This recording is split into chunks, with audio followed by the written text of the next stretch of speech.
Nah, beberapa terminologi graf yang perlu kita ketahui. Pertama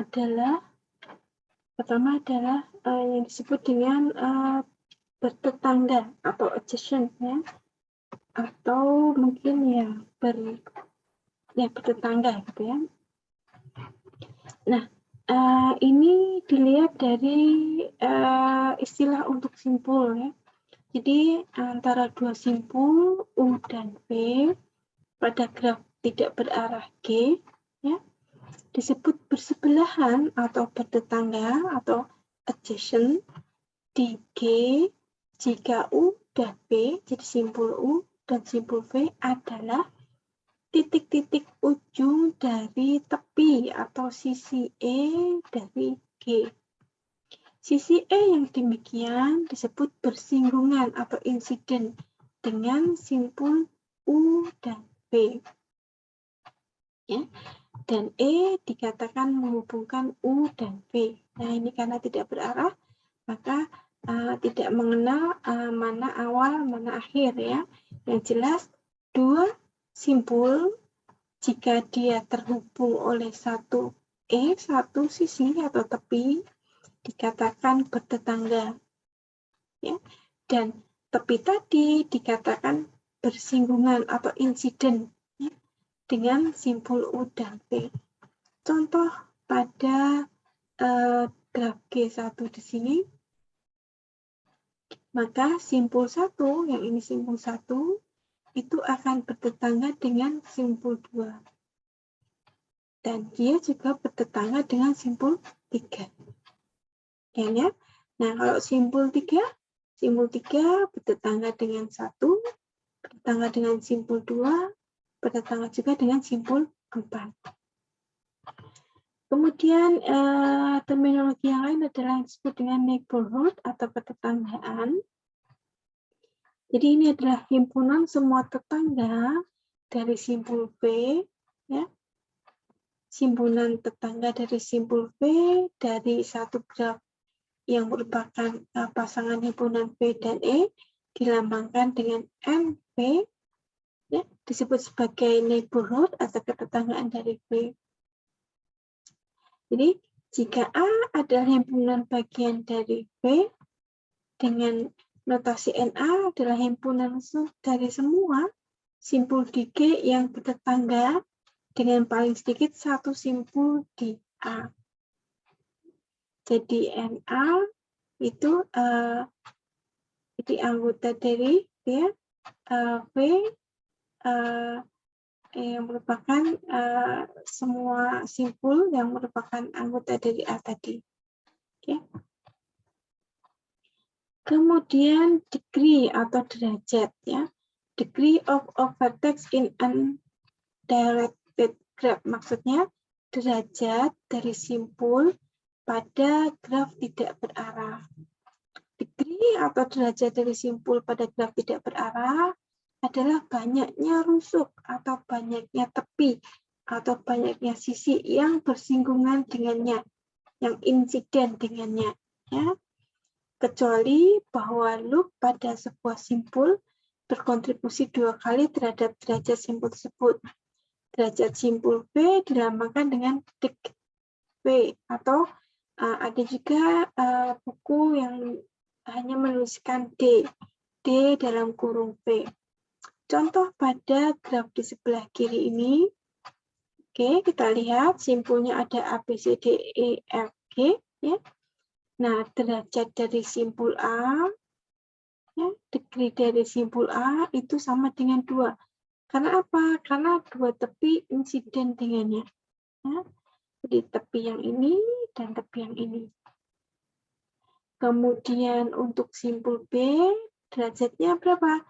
1, 2, 3, 4. Berderajat 4.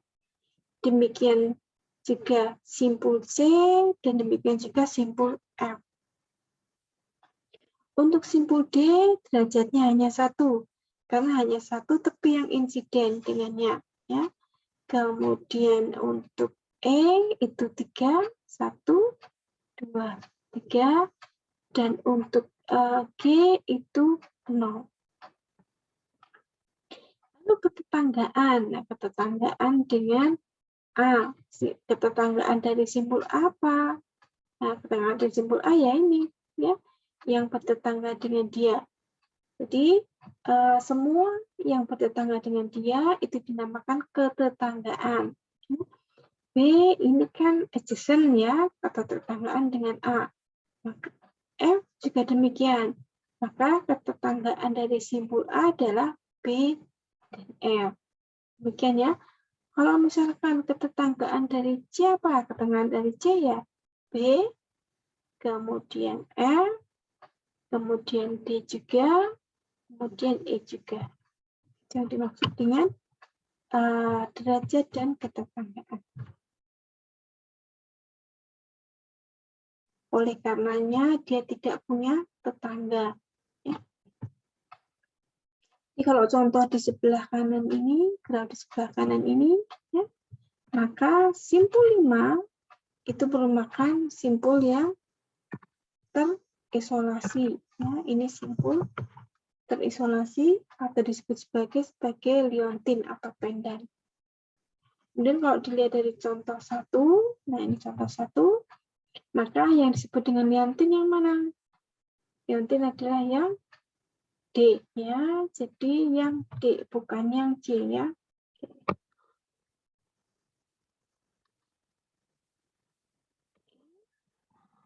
Oke, jadi pada contoh 1 ini ya, kalau ditanya berapa banyaknya simpul, ada 6 ya, A, B, C, D, E, F. Kemudian banyaknya tepi, banyaknya E, ya, tepi itu ruas garis. Jadi 1, 2, 3, 4, 5, 6. Juga ada 6. Kayaknya. Kemudian jika ditanya derajat, nah derajat itu ukuran untuk di tiap simpul. Ya. Jadi untuk A, simpul A derajatnya 2, B 3, dan seterusnya ya. Kemudian untuk C derajatnya 1, D derajatnya 0. Ya. Sehingga yang terisolasi adalah yang D. Ya. Kemudian ada lemah jabatannya, jabat tangan, lemah jabat tangan. Jadi jumlah derajat semua simpul. Jadi kalau semua simpul itu punya derajat, kita jumlahkan semuanya ya pada satu graf tidak berarah adalah genap. Jadi selalu genap, derajatnya selalu genap. Jumlahnya ya, jumlah total derajat semua simpul, yaitu 2 kali jumlah sisi pada graf tersebut, ya, jumlah sisi atau jumlah tepi. Misalkan graf yang merupakan pasangan himpunan VE di sini adalah sebuah graf yang tidak berarah yang mempunyai sejumlah M tepi, jadi tepinya ada M, maka 2 kali M itu akan sama dengan jumlah dari derajat dari setiap simpul. Contoh pada graf 1 ini, ya, contoh pada graf 1 ini, kita lihat derajat dari simpul 1 berapa? 1, 2, ada 2. Nah, derajat dari simpul 2 ada 3, 1, 2, 3. Derajat dari simpul 3 ada 3 juga, 1, 2, 3. Dan derajat dari 4 ada 2. Jika kita jumlahkan total derajatnya sama dengan 10. Dan jika kita hitung sisinya atau tepinya 1, 2, 3, 4, 5. Ya. Jadi kita lihat bahwa total derajatnya itu 2 kali jumlah tepinya. Ya. Jadi akibat dari lemma tadi, untuk sebarang graf G, banyaknya simpul berderajat ganjil selalu